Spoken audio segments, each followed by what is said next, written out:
पिछले टर्न पे मैंने आपको रिलेटिविस्टिक मैकेनिक्स के बारे में बताया था कि किस प्रकार इसकी ज़रूरत पड़ी और आइंस्टीन के दोनों पोस्टुलेट्स या अभिग्रहितों को डिस्कस किया था। पहले अभिग्रहित के अनुसार यूनिवर्स के सभी नियम सभी जड़त्वीय निर्देश फ्रेमों में समरूप होते हैं, और दूसरा नियम बताया था कि सभी जड़त्वीय निर्देश फ्रेमों में प्रकाश का वेग स्थिर रहता है। यह वेग न तो स्रोत के वेग के ऊपर निर्भर करता है, न ही ऑब्जर्वर के वेग के ऊपर निर्भर करता है। यदि अपन क्लासिकल मैकेनिक्स की बात करें, क्लासिकल मैकेनिक्स का मतलब वेलोसिटी कम हो उस समय। मान लीजिए कोई एस फ्रेम है और एस डैश फ्रेम उस फ्रेम के सापेक्ष एक्स दिशा में यदि वो वी वेग से चलता है, जा रहा है, कह दीजिए बेटर है। कोई कण है, इसके निर्देशांक एस फ्रेम से देखने पर एक्स वाई जेड और एस डैश फ्रेम से देखने पर X dash Y dash Z dash है मान लो। तो आपने फर्स्ट ईयर के अंदर भी किया था कि एस से एस डैश फ्रेम में निर्देशांकों के रूपांतरण क्या होते हैं, एक्स डैश बराबर X minus we T, Y dash बराबर वाई एंड जेड डैश बराबर जेड। लेकिन यह कब सही है, जबकि कण का वेग नॉर्मल रेंज के अंदर हो। यदि कण का वेग बढ़ा दिया जाए, इतना बढ़ा दिया जाए जिसकी तुलना अपन प्रकाश के वेग से कर सकें, यानी कि 0.6 सी हो जाए, 0.7 सी, 0.8 सी के बराबर अगर हो जाता है, तो उस समय इन रूपांतरों से जो रिजल्ट अपन निकालते हैं वो सही नहीं मिलते। वहाँ पर दूसरे रूपांतरण काम आते हैं जिसको अपन लॉरेंट रूपांतरण कहते हैं, जिसको अपन आज डिस्कस करेंगे। अब अपन हायर वेलोसिटी के अंदर बात कर रहे हैं। मान लीजिए एक कोई फ्रेम है एस और दूसरा फ्रेम है S dash. S dash frame S frame के सापेक्ष पॉजिटिव एक्स दिशा में वी वेग से गतिशील है। यह वी वेग जो है बहुत ज़्यादा है, लगभग प्रकाश के वेग के बराबर है। प्रारंभ में दोनों निर्देश फ्रेमों के मूल बिंदु संपातित होते हैं, अर्थात हम कह सकते हैं कि प्रारंभ में टी बराबर टी डैश बराबर 0। टी का मतलब एस फ्रेम में घड़ी द्वारा नापा गया समय, T dash S dash frame के अंदर घड़ी के द्वारा नापा गया समय। उस समय क्या होता है, एक घटना एस फ्रेम में बिंदु एक्स वाई जेड और टाइम टी पर नापी जाती है। उसी समान घटना को अपन एस डैश फ्रेम में बिंदु X dash Y dash Z dash और टाइम टी डैश पर घटित होती हुई नजर आती है। इन दोनों निर्देशांकों के समुच्चयों में संबंध ज्ञात करने वाले समीकरण अपन को ज्ञात करने हैं। इसके लिए अपन आइंस्टीन के जो दोनों अभिग्रहित हैं उनको काम में लेंगे और एक्स वाई जेड और टाइम टी एवं X dash Y dash Z dash और टाइम टी डैश में संबंध निकालेंगे।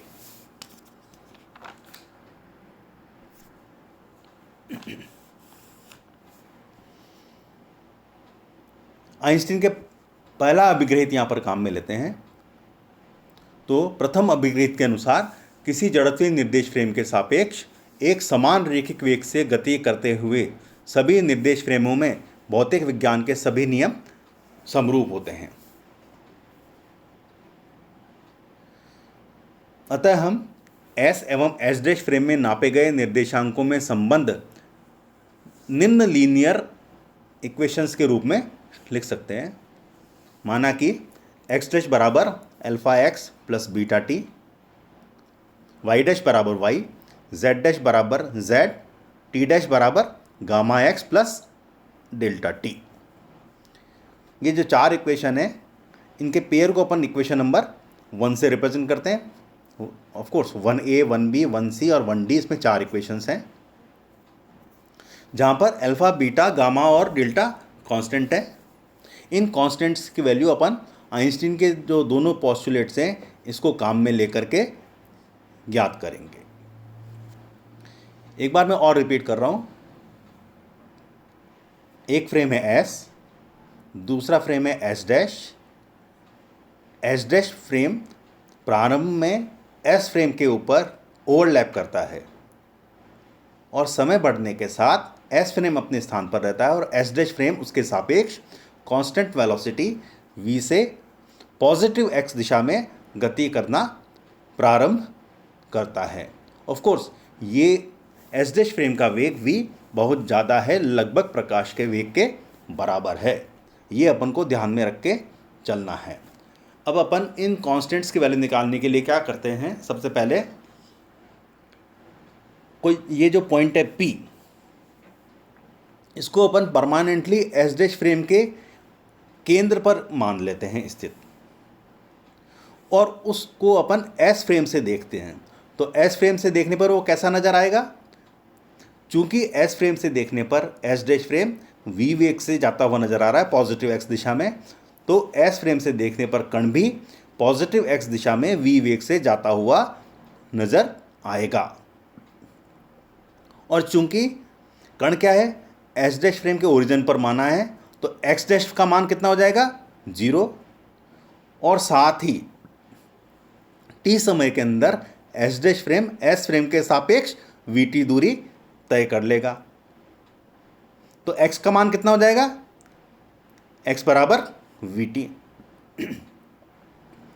x क्या है? s फ्रेम से देखने पर कण का जो x कोऑर्डिनेट आएगा वो हो जाएगा x। अब इक्वेशन नंबर 1a को अपन इस प्रकार लिख सकते हैं। इक्वेशन नंबर 1a क्या है? x डैश बराबर alpha x plus beta T. x dash का मान मैंने भी आपको बताया था 0 होगा। क्यों? क्योंकि कण s डैश फ्रेम के ओरिजिन के ऊपर स्थिर है। ओरिजिन पे x डैश का मान कितना है? 0। और चूंकि कण s डैश फ्रेम के ओरिजिन पर स्थिर है तो x का मान कितना हो जाएगा? vt। ये दोनों मान इस इक्वेशन में रख दें तो कितना क्या लिख सकते हैं अपन? 0 is equal to alpha V T plus beta T. इसको सॉल्व करने पे क्या आता है? Beta is equal to minus alpha V. Beta का मान वापस इक्वेशन नंबर 1 के ए के अंदर रख दो तो क्या आ जाएगा? एक्स डैश बराबर alpha X minus alpha we T. तो इक्वेशन क्या आ जाएगी? एक्स डैश बराबर alpha times x minus we T. यह आपकी इक्वेशन नंबर 3 है। इक्वेशन नंबर 3 को और 1 को अगर काम में लें और इक्वेशन नंबर 1 को दोबारा से लिखें तो किस तरह की इक्वेशन आ जाएगी आपके पास में? एक्स डैश बराबर alpha X minus we T, Y dash बराबर वाई, जेड डैश बराबर जेड एंड टी डैश बराबर gamma x plus delta T. Equation number 1 के अंदर आपके पास 4 कांस्टेंट थे। इक्वेशन नंबर 4 के अंदर आपके पास अब 3 कांस्टेंट रह गए। आइंस्टीन का पहला पोस्टुलेट काम में लेके अपन ने एक कांस्टेंट को एलिमिनेट कर दिया है। इसी तरह से अपन बाकी कांस्टेंट की वैल्यू भी निकालेंगे। अब अपन क्या कंसिडर करते हैं, यदि P point permanently S frame के केंद्र पर हो जाए तो वह S डैश फ्रेम से देखने पर माइनस V वेग से जाता हुआ नजर आएगा। माइनस V से वेग से X दिशा में जाता हुआ नजर आएगा। तो इक्वेशन नंबर 4a को डिवाइड करते हैं अपन 4t से, तो इक्वेशन नंबर 5 आपको मिल जाएगी। वो क्या है? X dash upon T dash is equal to alpha X minus we T divided by gamma x plus delta T. अब अपन ने चूंकि कण को कहाँ पर माना है? एस फ्रेम के ओरिजिन पर, तो एक्स का मान कितना हो जाएगा? 0। ये वैल्यू आप इक्वेशन नंबर 5 में रख दो, एक्स का मान 0 कर दो। और x dash upon T dash क्या है? एस डैश फ्रेम से देखने पर कण का वेग। कण क्या है? एस फ्रेम के ओरिजिन पर है और एस डैश फ्रेम से देखने पर एस फ्रेम माइनस वी वेग से जाता हुआ नज़र आ रहा है, तो कण भी माइनस वी वेग से जाता हुआ नज़र आएगा। तो x dash upon T dash का अपन ने क्या लिख दिया? माइनस वी, और एक्स का मान अपन ने क्या कर दिया? 0। किसके अंदर? इक्वेशन नंबर 5 में। और वैल्यूज़ रख के अपन ने सॉल्व किया तो अल्फा इज इक्वल टू कितना आ गया? डेल्टा। ये मान लीजिए इक्वेशन नंबर 6 है। इक्वेशन नंबर 6 से डेल्टा का मान इक्वेशन नंबर 4 के अंदर रख दो।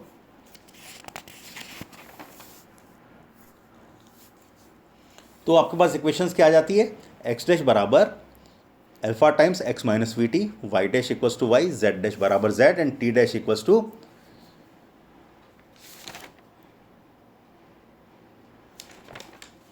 Gamma x plus alpha t. ये आपके इक्वेशन नंबर 7 है। इक्वेशन नंबर 7 के अंदर अब आपके पास में कुल मिला के 2 कॉन्स्टेंट्स रह गए हैं। अब अपन क्या करते हैं कि एस फ्रेम के अंदर टॉर्च की सहायता से एक लाइट सिग्नल दिया जाता है। तो एस फ्रेम में उसका वेग कितना होगा, सी के बराबर, जो कि वेलोसिटी ऑफ लाइट। अब यदि उस लाइट सिग्नल को एस डैश फ्रेम से देखें तब भी उसका वेग सी ही नज़र आना चाहिए। आइंस्टीन का सेकंड पोस्टुलेट है कि प्रकाश का वेग सदैव स्थिर रहता है। अब क्या करें, इक्वेशन नंबर 7 ए को 7d से डिवाइड कर दें तो क्या आ जाएगा, X dash upon T dash equals to alpha times x minus we T divided by gamma x plus alpha T. यहाँ पर अपन लाइट सिग्नल की बात कर रहे हैं। X dash upon T dash क्या है, सी के बराबर होगा। क्यों, x dash upon T dash क्या है, velocity of light signal in S dash frame, और एक्स अपॉन टी क्या है, velocity of light signal in S frame. क्योंकि वेलोसिटी ऑफ लाइट कांस्टेंट है और किसके बराबर है, सी के बराबर, तो x dash upon T dash का मान भी सी होगा और एक्स अपॉन टी का मान भी सी होगा। ये वैल्यूज अपन इक्वेशन नंबर 8 में रखेंगे। इस इक्वेशन नंबर 8 के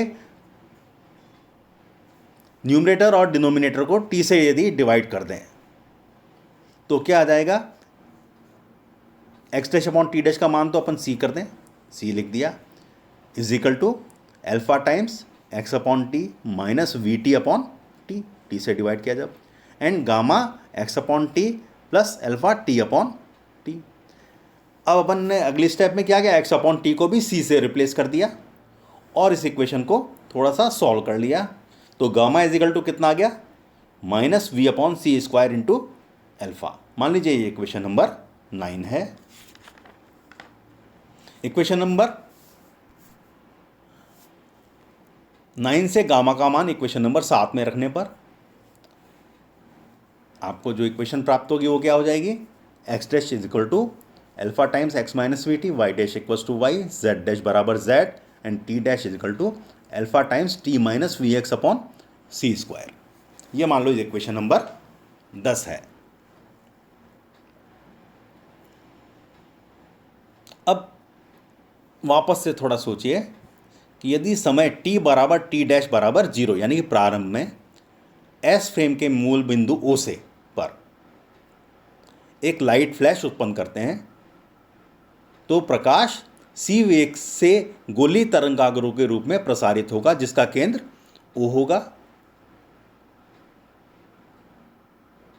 आपेक्षिकता के पहले अभिग्रहित के अनुसार यह wave front S dash frame में भी गोलाकार होगा जिसका केंद्र O डैश हो जाएगा, लेकिन वेग c होगा क्योंकि प्रकाश का वेग कांस्टेंट रहता है। ठीक है, अच्छा अब अपन पहले एस फ्रेम में देखते हैं। गोली की इक्वेशन क्या होती है, x square plus y square plus z square is equal to radius का स्क्वायर। अब एस फ्रेम से देखने पर वो जो गोली तरंगाग्र है उसका वेग कितना है, c। t समय में कितनी दूरी चलेगा, c इंटू टी। तो t समय पश्चात आपको एक गोली तरंगाग्र नजर आएगा जिसकी रेडियस कितनी होगी, ct। तो स्फीयर के इक्वेशन के हिसाब से अपन लिख सकते हैं x square plus y square plus z square is equal to radius का square is equal to c square t square, या अपन उसको ऐसे भी लिख सकते हैं x square plus y square plus z square minus c square t square is equal to 0। मान लीजिए ये इक्वेशन नंबर 11 है।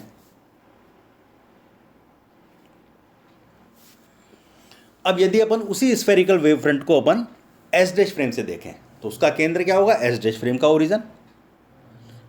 वेव फ्रंट की जो वेलोसिटी होगी वो c और टाइम लेकिन क्या होगा उसका t डैश। तो t डैश समय पश्चात वो सी टी डैश वहाँ पर आपको सी टी डैश रेडियस का एक वेव फ्रंट नज़र आएगा। तो उस वेव फ्रंट की इक्वेशन अपन एक एस डैश फ्रेम में क्या लिख सकते हैं, x dash square plus y dash square plus z dash square is equal to radius का square is equal to c square t dash square. या इसको अपन ऐसे भी लिख सकते हैं x dash square plus y dash square plus z dash square minus c square t dash square equals to 0। ये इक्वेशन नंबर 12 है।